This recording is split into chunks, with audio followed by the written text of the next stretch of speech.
জীবনে যাই আসুক, বুঝি কিংবা না বুঝি, মন মানুক আর না মানুক, আমাদের বিবেক তো অতটুক যায় নাই যে আল্লাহর কুদরত বুঝতে পারবো। আমাদের জ্ঞান তো অতটুক হয় নাই যে 10 বছর পরে কি হবে সেটা বুঝতে পারবো। আমরা তো সবাই অপারগ। তাহলে আল্লাহ ছাড়া আমাদের দ্বিতীয় কোনো উপায় নাই। তাওয়াক্কুলটা রবের উপর রাখলাম, ভরসাটা রবের উপর রাখলাম, স্বপ্ন চাওয়া ইচ্ছাটা রবের উপর ছেড়ে দিলাম, মনের সব কল্পনা সব রবের উপর ছেড়ে, অত্যাচার যদি অত্যাচার করে বিচারটা রবের উপর দিয়ে ধৈর্য ধরে বসে থাকেন। একটা দিন যাবে, একটা সপ্তাহ যাবে, 2 সপ্তাহ যাবে, 1 মাস যাবে, 2 বছর যাবে, 5 বছর যাবে, দেখা যাবে আপনার কষ্টের পরিমাণ বাড়তেই আছে, অপমানের পরিমাণ বাড়তেই আছে, দুঃখের পরিমাণ বাড়তেই আছে। যখন দেখবেন আপনার জীবনে ধৈর্য ধরার কারণে আপনার কষ্টের লেভেল বাড়ছে, চোখ বন্ধ করে এতটুকু বুঝে নেবেন আল্লাহ তাআলার রহমত আপনার কাছে আসতেছে। বলেন না সুবহানাল্লাহ। আল্লাহ আপনাকে নিজেই গাইডলাইন দেওয়ার চেষ্টা করছে।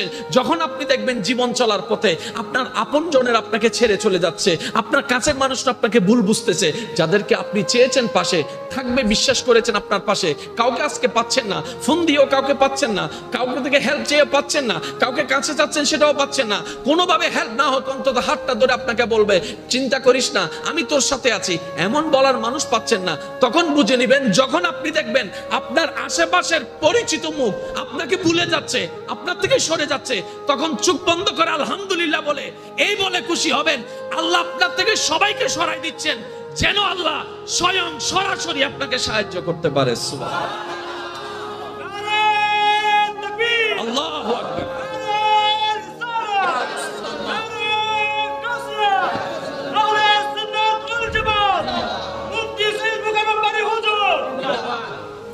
একবার বলেন আলহামদুলিল্লাহ। কার সাপোর্টের দরকার? পরিচিত না আল্লাহর? জোরে বলেন না। আমি সবার মুখে শুনতে চাই, কার সাহায্যের দরকার, কার মায়ার দরকার, কার ভালোবাসার দরকার? আল্লাহটা পাইতে গেলে সিস্টেম একটাই। ইউসুফ নবীকে যখন আল্লাহ নিজেই সাহায্য করতে চেয়েছেন, আগে ভাইদেরকে সরাই দিছে। আয় হম মারে দিন না বাজিবে ছোট হইলে আরো তো রহন।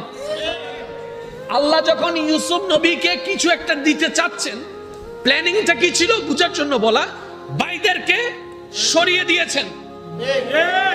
আল্লাহ চাচ্ছেন ওনাকে রাজকীয় আসনে বসাতে।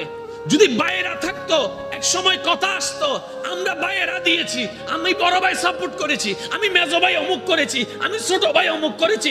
রব বলে যে যাকে আমি দিব, দুনিয়ার কেউ তাকে খোঁটা দেওয়ার সুযোগ রাখবো না, সবাইকে সরাই দিব। কারণ দুনিয়ার মানুষ আজ না হয় কাল চোখ উল্টাবে, খোঁটা দিবেই দিবে। আমি রব তো কাউকে খোঁটা দিব না, যদিও আমার অধিকার আছে। ও ইউসুফ, তোমার থেকে আমি ভাইদেরকে সরাই দিলাম, বাবাকে সরাই দিলাম, আত্মীয়কে সরাই দিলাম, রক্তকে সরাই দিলাম, তোমার বাড়ি সরাই দিলাম, তোমার ঘর সরাই দিলাম, তোমার খাবার সরাই দিলাম, মায়া সরাই দিলাম। ইউসুফ নবী বলে মাওলা তোমার যা ইচ্ছা তা করো, যেমন ইচ্ছা তেমন করো, কারণ আমি ইউসুফের সমস্ত জীবন তোমার নামের উপর ছেড়ে দিয়েছি। বলেন না সুবহানাল্লাহ। তুমি সন্তুষ্ট, আমি সন্তুষ্ট, তুমি যা করে সন্তুষ্ট, আমি ইউসুফ সেটা পেয়ে সন্তুষ্ট, তুমি যতটুক দিবা মাওলা আমি ততটুক পেয়ে সন্তুষ্ট। ইউসুফ নবীকে আল্লাহ পাক বলে আমি তো তোমার মুখে এটাই শুনতে চেয়েছিলাম, আমি তো তোমার মুখে এটাই শুনতে চেয়েছিলাম। তুমি তো আফসোস করো নাই আল্লাহ কেন বাপ থেকে দূরে সরাই দিলা, তুমি তো আফসোস করো নাই কেন ভাই থেকে দূরে সরাই দিলা। ইউসুফ নবী বলে মাওলা আমি ভালো করে জানি তুমি যখন যা করো বান্দার ভালোর জন্যই করো, তুমি যা করো বান্দার ভালোর জন্যই করো, তুমি রব কখনো কারো ক্ষতি চাও না। তুমি যেহেতু সরিয়ে নিয়েছো, নিশ্চয় তোমার একটা উত্তম হিকমত আছে, যেটা আমি ইউসুফ বিশ্বাস করি, বুঝি না বুঝি, দেখি না দেখি, আমার তোমার উপর ভরসা আছে। রব বলে ওয়ামাইয়াত্তাকিল্লাহ ইয়াজআল লাহু মাখরাজান। চিৎকার দিয়ে বলেন সুবহানাল্লাহ। বুঝি না বুঝি, এতটুক বুঝি আমার মাওলা ক্ষতি করবে না। এবার পরীক্ষাটা কতদিন করেছেন দেখেন। ওই যে শিশু অবস্থায় সবাইকে দূরে সরাই দিয়েছেন, এবারে সেই ইউসুফ নবীকে বাজারে তুললেন, সমাজে বেইজ্জতি করেছেন, একজনে গলার মধ্যে পট্টি পরায় দিয়েছে গোলাম হিসেবে। জগৎ দেখতেছে ইউসুফ গোলাম হয়ে গেছে, কারণ গলায় কি আছে? পট্টি আছে। গলায় কি আছে? জগৎ দেখতেছে গলায় রশি আছে, ইউসুফ সে গোলাম হয়ে গেছে।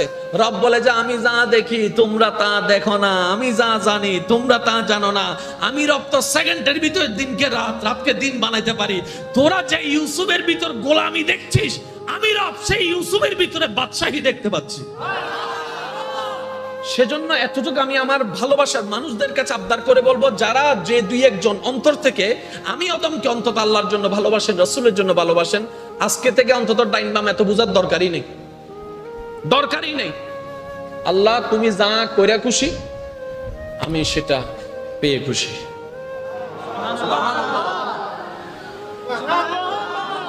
তুমি যেটা দিয়ে খুশি আমি সেটা নিয়ে খুশি। তুমি দিল আলহামদুলিল্লাহ। আপনি যার প্রতি বেশি আস্থা রাখবেন সে যত দ্রুত আপনার থেকে আস্থা ভেঙে ফেলবে। আপনি যার প্রতি বেশি ডিপেন্ডেন্ট হবেন সেই বেশি আপনাকে ধোঁকা দিবে। আপনি যাকে বেশি বিশ্বাস করবেন এই দুনিয়ায় দেখবেন যে কেমন জানি সে চেহারায় পাল্টাই ফেলছে, কেমন কেমন জানি ইচ্ছাই হোক অনিচ্ছাই হয়ে যায়। এক কথায় আপনি আমরা এই দিলে যাকে বেশি জায়গা দিই সে কেমন জানি তাড়াতাড়ি দূরে সরে যায়, কেমন জানি তার সাথে আমাদের সম্পর্কটা দূরত্ব হয়ে যায়। এটা কেন হয়? এটার হওয়ার একটাই কারণ, রব বলে যে তোর দিলটা শুধু আমার জন্য বান্দা হিসেবে, তোর দিলটা আমার নবীর জন্য উম্মত হিসেবে, আগে আমাকে আর আমার নবীকে রাখ, তারপরে যাকে যাকে রাখার আমি আল্লাহ সেট করে দিব। নবী রাসূল স্পেশাল, কোনো সন্দেহ নাই, কিন্তু আমাদের নবী স্পেশালের স্পেশাল। সুবহানাল্লাহ। আমাদের নবী ইমামুল আম্বিয়া। সুবহানাল্লাহ। আমাদের নবী সমস্ত নবীদের ইমাম। ওয়াইজা খাযাল্লাহু মিসাকান নবীন। আমাদের নবীকে আল্লাহ তাআলা এমন শান, এমন মান, এমন আজমত, এমন অথরিটি দান করেছেন, ওয়ালা সাউফা ইউতিকা রাব্বুকা ফাতারদা আয়াত নাজিল করে দিয়েছেন, ইন্না আতাইনা কাল কাউসারের শান নাজিল করে দিয়েছেন। সুবহানাল্লাহ। ওয়ালাল আখিরাতু খায়রুল লাকা মিনাল উলা বলে বর্তমানের তুলনায় আপনি নবীর জন্য আমি আল্লাহকে এক সেকেন্ড পরে যে ভবিষ্যৎ সেটাই কল্যাণকর বানিয়ে দিয়েছি। সুবহানাল্লাহ। এরপরও নবী মক্কায় থাকতে পারে নাই, এরপরও নবী মক্কায় থাকতে পারে নাই, কিন্তু একবারও আল্লাহকে আফসোস জানায় নাই, ও আল্লাহ আমি না তোমার হাবিব, আমি না তোমার বন্ধু, আমি না ইমামুল আম্বিয়া, আমার কেন এত কষ্ট? নবী একবারও বলে নাই। যতবারই বলেছেন একটাই বলেছেন, আল্লাহ আমাকে ধৈর্য ধারণ করার তৌফিক দান করো, আল্লাহ আমাকে ধৈর্য ধারণ করার তৌফিক দান করো। আল্লাহ জুলুম যতই হোক আমি যেন ধৈর্যশীল হই, আল্লাহ যতই কষ্ট হোক আমি যেন ধৈর্যশীল হই। নবী মেসেজ দিতে চাচ্ছেন উম্মতকে, উম্মত আমি আল্লাহর এত প্রিয় হয়ে এত কষ্ট পাচ্ছি, তার মানে বুঝে নিবি তোর জীবনে যতই কষ্ট বেড়ে যাবে আল্লাহ তোকে প্রিয় বানানোর জন্য ইচ্ছা করছেন। বলেন সুবহানাল্লাহ। কখনো ধৈর্য হারা হইস না রে উম্মত। যাই হোক আল্লাহর উপর ভরসা রেখে এগোতে থাকবি, দেখবি আজকের এই ধৈর্যে এক একটা ইট দেওয়াল হয়ে দাঁড়িয়ে যাবে। ওই দেওয়ালটা তোর শত্রু আর ভাঙতে পারবে না। জয় তোর আসবেই আসবে, আসবেই আসবে, আসবেই আসবে, কারণ ধৈর্য ধারণকারী কখনো পরাজিত হয় না। বলেন না সুবহানাল্লাহ। আল্লাহু আকবার।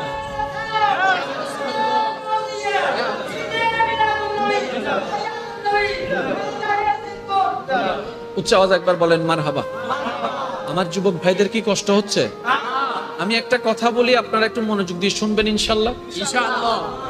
আল্লাহ এবং রসুলকে মন থেকে ভালোবাসেন কিংবা বাসতে চান, আল্লাহ এবং রসুলের ভালোবাসা পেতে চান, কে কে হাত তুলে একটু বুঝে।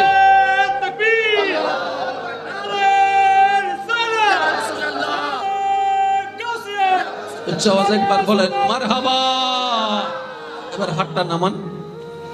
যে কয়েকজন বুঝে হাত তুলেছেন আমি আপনাদের উদ্দেশ্যে একটা কথা বলবো। আপনার আমার পরিবারে, এলাকায়, সমাজে, চার দোকানে, বাইরে, অনলাইনে, অফলাইনে অনেকে আপনাকে অপছন্দ করে, আছে না? বলেন না। এই অপছন্দ করা মানুষের কথায় কিংবা কাজে আমাদের দিলে মাঝে মধ্যে একটু আঘাত লাগে না? প্রথম কথা মনে রাখবেন ভাইয়া, এই দুনিয়াতে আপনি আমি যতই যাই কিছু করি, চট্টগ্রামের ভাষায় যদি বলি কলিজা কাইটাও যদি খাওয়াই দিই, খাওয়ার পরে বলবে যে লবণ কম হয়েছে। কলিজা খাওয়াইছেন এটাতে বলবে না, ওই লবণ কম হয়েছে এটা ঠিকই বলবে। এই পৃথিবীর একটা নিজাম, একটা নিয়ম হচ্ছে আপনি আমি হাজার চেষ্টা করলেও পৃথিবীর সবাইকে খুশি রাখতে পারবো না, এটা অসম্ভব। বদনাম ছিল, বদনাম আছে, বদনাম থাকবে। বুঝার জন্য বলা, সৃষ্টি জগতে আমাদের নবীর মতো আর কেউ আছে? আর একটু জোরে বলেন। আমাদের নবীর মতো সুন্দর চরিত্রওয়ালা, যার চরিত্রের প্রশংসা স্বয়ং রব কোরআনে করেছেন, এমন চরিত্রওয়ালা আর কেউ আছে? অথচ এই দুনিয়া, এই সমাজ, হাজার মানুষ সাক্ষী সেই নবীর চরিত্র নিয়েও একদল প্রশ্ন তুলেছে। একদল বিরূপ মন্তব্য করেছে। তাহলে যেই দল, যেই জায়গায়, যেই দেশে, যেই পৃথিবীতে, যেই কালচারে নবী রাহমাতুল লিল আলামিনের মতো একজন আল্লাহর নবীর চরিত্রকে পর্যন্ত কথা বলতে মানুষ দ্বিধা করছে না, সে জায়গায় আপনি আমি আর কে? বদনাম ছিল, বদনাম আছে, বদনাম থাকবে। তবে একটা কথা বলি, যদি লাইফে এগোতে চান, বদনামকারীকে অফলাইনে অনলাইনে কোন অবস্থায় উত্তর দিবেন না। কিছু কিছু সময় উত্তর না দেওয়াটাও একটা বড় উত্তর হয়ে যায়। সুবহানাল্লাহ। আমরা বোকামি করি কি জানেন? আমরা রিয়েক্ট করে ফেলি, যার কারণে খাজনায় বাজনা বাড়ে। চুপ করে থাকবেন, লাভে লাভ আপনার হবে। এবার আসেন, মনে করেন আমি আপনার বদনাম করছি প্রকাশ্যে বা গোপনে, তাহলে আপনার গুনাহ আমার গুনাহ, তাহলে এখানে আমি আপনার বদনাম করে আপনার লাভ করে দিলাম কি? আপনার গুনাহ আমি নিচ্ছি, আমার সওয়াব আপনাকে দিচ্ছি। তাহলে আপনার ক্ষতি করতে গিয়ে আমি উল্টা আপনার লাভ করে দিছি। বলেন না সুবহানাল্লাহ। দ্বিতীয় নম্বর আপনার লাভটা কোথায় হচ্ছে দেখেন? বদনামকারীকে কেন ধন্যবাদ দিবেন? কারণ সে আপনার গুনাহ নিচ্ছে, নিজের সওয়াব আপনাকে দিচ্ছে। এটা কখনো বন্ধুও কাজ করে না, কিন্তু দুশমন হয়ে কাজটা সে করে দিচ্ছে। বলেন না সুবহানাল্লাহ। দ্বিতীয় নম্বর আপনার আমার উপকার কোন জায়গায় করছে দেখেন? সে আমাদের বদনাম করে করে আমাদেরকে যে কষ্ট দিচ্ছে, কষ্টের কারণে ধৈর্য ধরার একটা সুযোগ হচ্ছে। আর জগতের সবাই জানে আল্লাহ ধৈর্য ধারণকারীর সাথেই আছেন, আল্লাহ ধৈর্য ধারণকারীকে ভালোবাসেন। তাহলে বদনামটা না করলে আপনি ধৈর্য আছে না নাই কখনো বুঝতে পারতেন না। এখন সে বদনাম শুনে শুনে আপনি আলহামদুলিল্লাহ বলে বলে মাফ করে করে ধৈর্য ধরতে ধরতে এদিকে আল্লাহর প্রিয় হয়ে গিয়েছেন। বলেন সুবহানাল্লাহ। আমি আপনাকে নামাইতে গিয়ে উল্টা আরো তুলে দিছি। এবার বলেন আমি কি লাভ করলাম না লস করলাম? সেজন্য বদনামকারীর জন্য সবসময় দোয়া করবেন। সুবহানাল্লাহ বলবেন না? বদনামকারীকে ভালোবাসবেন। যদি পারেন মাঝে মধ্যে বিকাশে 10 টাকা পাঠাই দিন। বুঝেন না? মনে মাঝে মধ্যে যদি আপনার এবিলিটি থাকে, আপনি মাঝে মধ্যে বিকাশ কিংবা রকেট জি আছে আর কি, ওগুলাতে 10 টাকা 20 টাকা করে পাঠাই দিন। খবরদার নাম বললেন না। যদি এলাকায় সুন্দর সামনাসামনি হয় তাহলে চাঁর জন্য 50 টাকা দিবেন। চাঁর দোকানে যা, চা খা, আর বদনাম কর, আর কর, আরো কর, আরো কর। কারণ তুইও মরবি, আমিও মরবো, তুইও কবরে যাবি, আমিও কবরে যাব। হাসরের ময়দানে গিয়ে দেখা হবে 50 টাকা কত লোড বাইরে গেছে। বদনামকারীকে কখনো বদদোয়া দেওয়া যাবে? কারণ বদনামকারী আল্লাহর বান্দা, রাসূলের উম্মত। আমরা সবাইকে ভালোবাসবো, ভালোবাসার চেষ্টা করব রবের বান্দা হিসেবে, নবীর উম্মত হিসেবে। আল্লাহ পাক আমাদের সবাইকে বুঝার আমল করার তৌফিক দান করুন।